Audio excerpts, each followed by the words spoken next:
Eu agradeço aos organizadores desse seminário por me haverem convidado, me dando a oportunidade de expor algumas das minhas ideias da minha experiência ou ideias alimentadas e fomentadas pela experiência a respeito dessa questão de raça no Brasil, em especial em relação a essa comparação Brasil e Estados Unidos, com a qual eu tenho estado envolvido desde muito tempo, do ponto de vista acadêmico, desde a realização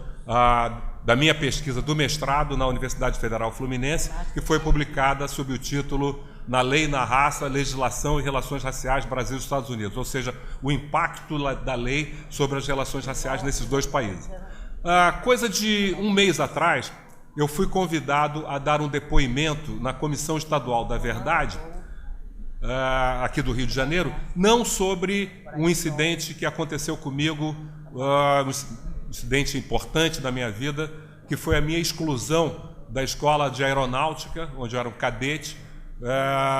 pelo fato de haverem descoberto um grupo de cadetes que gostava de ler, que tinha uma espécie de clube do livro, e considerarem que aquilo pudesse ser, era uma suspeita, mas a suspeita era suficiente para a exclusão de ser um grupo de estudos marxistas, uma célula marxista na escola de aeronáutica. O pessoal da Comissão da Verdade evidentemente sabia disso, mas o motivo dessa entrevista não foi exatamente esse. Foi o fato de estarem sendo descobertos agora, está sendo descoberto um grande arquivo, estarem sendo descobertos grandes arquivos que se referem a diferentes órgãos de segurança, da aeronáutica, do exército, da marinha, do DOPS, da polícia, a respeito da forma até que me surpreendeu pela qualidade do trabalho e pela maneira como essa questão foi acompanhada, a espionagem que era feita nas entidades do movimento negro dos anos 70, com um link importante de um outro movimento paralelo que tem uma conexão, e eu, de uma certa forma, represento um pouco essa conexão, que eram as festas black, as festas de soul. Eu digo que me surpreendeu esse documento pela qualidade, é um documento muito bem escrito, que me lembrou fatos que eu já havia esquecido, dada a precisão da narração, uma narração absolutamente sem interpretação. Eles descrevem a parte que me foi dada do documento, 5 folhas, 5 páginas, de um documento que aparentemente tem cerca de 1.200, focalizada nos festejos, nas comemorações do 20 de novembro de 1976. E eu vou ler um trecho aqui para vocês, pequeno. Diz o seguinte: no dia 20 de novembro, a professora Maria Beatriz do Nascimento, historiadora, fez no IPCN, Instituto de Pesquisa das Culturas Negras, uma palestra abordando a falta de liberdade do negro e sua dependência à sociedade branca. Disse que a luta do negro deve ser desencadeada de maneira discreta, para não chamar a atenção. Para tal, os negros precisam enfrentar a luta atual e futura com as mesmas características de zumbi, escrito em caixa alta, que eram caixa alta também: força, tenacidade, inteligência, liberdade e amor a seu povo. Finalizou a exposição enaltecendo os países socialistas africanos e europeus. Ora, é exatamente o que eu me lembro desse evento, e a narrativa de outros eventos mostra exatamente isso. Essas pessoas não só tinham eram pessoas articuladas, vocês veem a qualidade do texto, bem escrito, e elas estavam muito próximas, né? Dá para desconfiar da proximidade que essas pessoas tinham com essa luta. Ora, na verdade, embora eu tivesse uma análise sobre o que acontecia nessa época, eu tinha uma análise que aparentemente se mostrou verdadeira com o tempo. Nós sabíamos que éramos acompanhados, só não sabíamos a extensão disso, mas eu analisava que o governo teria muito cuidado em atacar diretamente uma organização negra, em prender um militante negro, porque se fizesse isso, estaria, de uma certa forma, legitimando a luta negra no Brasil, e foi isso que aconteceu. Eles acompanharam, mas não chegaram. E o depoimento que eu tinha, particular a respeito disso, a única situação em que eu me vi diante de pessoas que eu tinha certeza que eram agentes do governo, embora não tivessem se apresentado dessa forma, foi na saída de um evento organizado no Parque Lage, pela antropóloga Lélia Gonzalez, que depois se tornaria um ícone do movimento negro e particularmente do feminismo negro, e uma festa que eu não me lembro para celebrar exatamente o quê, mas uma festa de soul, de black music. E na saída da festa, dois negros entraram no ônibus, eles estavam na festa também, mas eles claramente eram outsiders, a maneira de vestir, a maneira de falar não combinava com os frequentadores das festas, e eles queriam saber se eu conhecia a identidade de uma figura, na verdade uma figura inventada, de J. Black. J. Black era, na verdade, 3 pessoas. Eu mesmo, o Filó, que está gravando esse evento, e o Zé Ricardo da Almeida, que está presente aqui também, que assinávamos uma coluna no jornal Última Hora,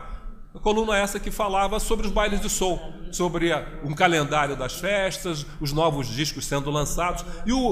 dá para avaliar o grau de paranoia relativa do ar daquele período de ditadura militar, de Guerra Fria, para imaginarem que uma coluna J. Black pudesse merecer a atenção dos órgãos de segurança, mas era assim que era. Ora, esse evento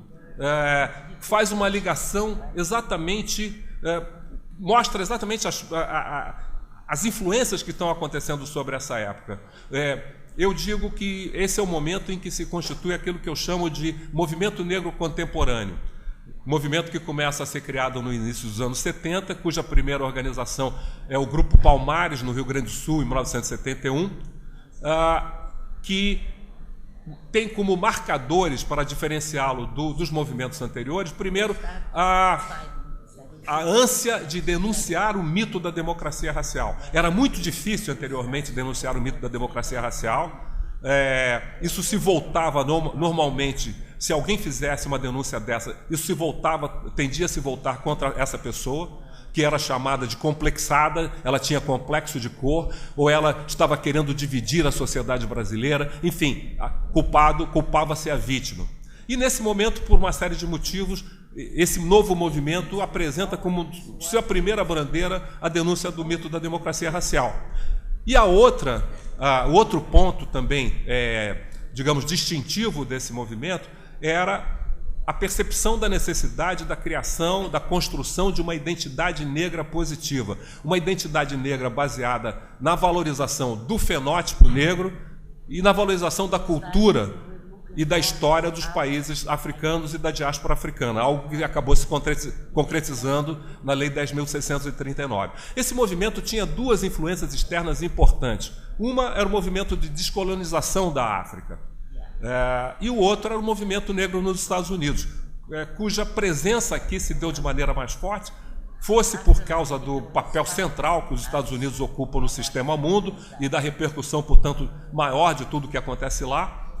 mas também pela maior similaridade entre o problema do Brasil, dos negros no Brasil e dos negros nos Estados Unidos, com todas as suas diferenças, já que na África a questão era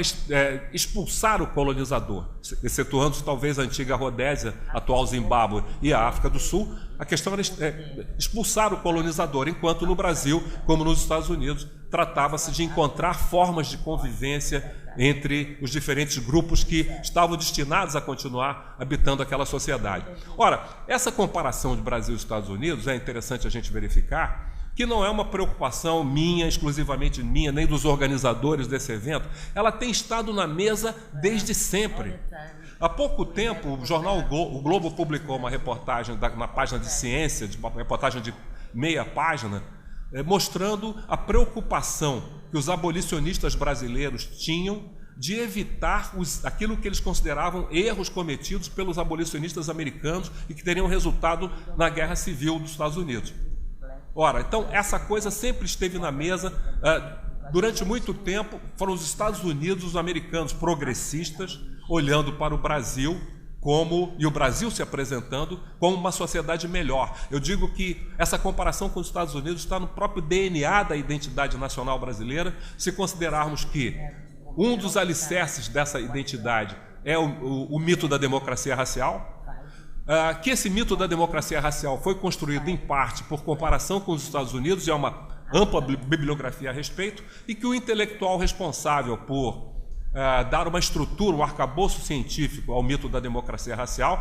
Gilberto Freire, estudou nos Estados Unidos, onde foi discípulo do antropólogo judeu-alemão Franz Boas, que também foi responsável por trazer áreas mais progressistas para as ciências sociais e humanas dos Estados Unidos, embora as ideias dele contivessem algumas contradições essas que aparentemente se refletem também em Gilberto Freire. Mas durante muito tempo, existe uma obra do historiador que vocês deveriam procurar se familiarizar, chamado David Hellwig. O título da obra é African Americans Reflections on Brazil's Racial Paradise, reflexões de afro-americanos sobre o paraíso racial, entre aspas, brasileiro. E ele mostra que durante muito tempo, até a década de 40, os negros americanos precisavam ter um espelho positivo, algo de positivo para mostrar à sua sociedade, e acreditavam. Mesmo vindo ao Brasil e sendo discriminados, houve um deles que foi discriminado em 11 hotéis do Rio de São Paulo e acabou chegando à conclusão de que havia um problema nessa história. Mas eles precisavam disso. Então, da década de 40 até a década de 60, entra-se num período mais crítico, e na década de 60 acaba um pouco desse interesse pelo Brasil, como um exemplo. Lá eles começam a criar uma outra doutrina, uma outra visão, essa coisa da valorização da identidade negra, do Black is Beautiful, e não podiam ficar mais baseados tentando imitar uma sociedade que pretendia resolver o problema racial pela miscigenação. Ora, então, é importante a gente notar que esse exato momento, o início da década de 70, que essa influência americana chega aqui, essa influência positiva, e os Estados Unidos, pelo menos por um segmento da sociedade americana, o movimento negro e seus aliados na academia, na mídia, nos partidos políticos, os Estados Unidos se transformam num modelo, não no modelo de harmonia racial, num paraíso racial, mas no modelo de luta, de que era possível enfrentar, evidentemente traduzindo, procurando adaptar muitas coisas, criando coisas nossas, inspiradas a partir desse modelo que nos vinha de lá. Então nós vemos aí como para o Estado brasileiro daquela época, tanto o movimento negro quanto o movimento da soul music, dessa coisa chamada black, que por sua vez tinham conexões sim. Lendo o livro Carnaval e Jexá, do antropólogo baiano Antônio Risério, há uma referência a como os bailes de soul, os bailes black, estavam na raiz dos primeiros, pelo menos dos dois primeiros blocos afro, que foram o Ileaê, fundado em 74, e o Olodum, em 78. Ora, eu estive algumas vezes na Bahia e pude confirmar. Recentemente, por exemplo, perguntei sobre esse tema ao vovô, Antônio Carlos Vovô, presidente do Ileaê, ele me respondeu com aquela sua voz grave: nós dançávamos o Brown. Então, e a gente vê esses Browns todos que estão aí, Carlinhos Brown, Manos Brown, tudo isso tem a ver com essa história. Então foi um momento importante, e hoje isso para mim me mostrou, ajudou a me revelar, e a minha prática, as minhas idas aos Estados Unidos, eu tenho estado profundamente envolvido nesse processo de intercâmbio,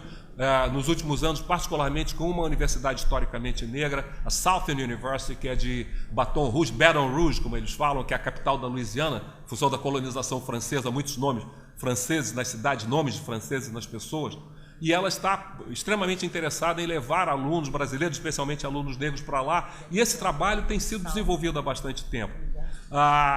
E eu percebo hoje como esse intercâmbio pode ser muito mais proveitoso para os dois lados, no momento em que essas sociedades se aproximaram. Há quem fale, por exemplo, de um processo de americanização da sociedade brasileira em função do reconhecimento pelo Estado da existência de um problema racial, da adoção de políticas de ação afirmativa, ao mesmo tempo uma brasilianização da sociedade americana em função de um racismo não ter se transformado, não poder se explicitar da maneira que se explicitava anteriormente, se ter adotado um pouco de sutileza, e de sutileza a gente entende muito bem em relação a isso, e sendo um dos aspectos disso o crescimento da população, chamada população latina, dos países latinos, pessoas oriundas dos países latino-americanos, que costumam ter uma ideologia racial, raça cósmica no México, café com leite na Venezuela, que são muito parecidas com a ideologia da democracia racial. Então eu creio que nesse momento, mais do que nunca, é importante que nós estabeleçamos esses laços, que isso vai trazer proveitos muito grandes para nós e para eles. Eu costumo dizer que essa comparação com os Estados Unidos ajuda não apenas brasileiros a entenderem melhor os Estados Unidos e americanos a entenderem melhor o Brasil, mas brasileiros e americanos a entenderem sua própria sociedade. Às vezes, quando eu olho para os Estados Unidos, para certos fenômenos na área da questão racial, é como se eu estivesse olhando para o Brasil com uma lente de aumento. Ora, segregação, eu vivi a segregação, não por lei, mas por costume. Eu vivi a realidade, por exemplo, no Rio Grande do Sul, na terra de minha mãe, que havia clubes de negros e clubes de brancos, festas de negros e festas de brancos separados nas favelas e nos sindicatos. Era uma situação de segregação racial, não por lei, mas por costume. E para quem conhece um pouco de direito, sabe que lei e costume são fenômenos do mesmo universo. Muitas vezes a lei é apenas o costume sancionado pelo Estado. Então eu termino enfatizando a importância desse contato que está se reproduzindo aqui, evidentemente não é a primeira vez, que está sendo cultivado aqui entre afro-brasileiros e afro-americanos, entre brasileiros em geral e americanos em geral interessados na solução dessas questões, e eu acredito que todos nós possamos nos engajar nesse processo e ganhar muito com isso dos dois lados. Obrigado.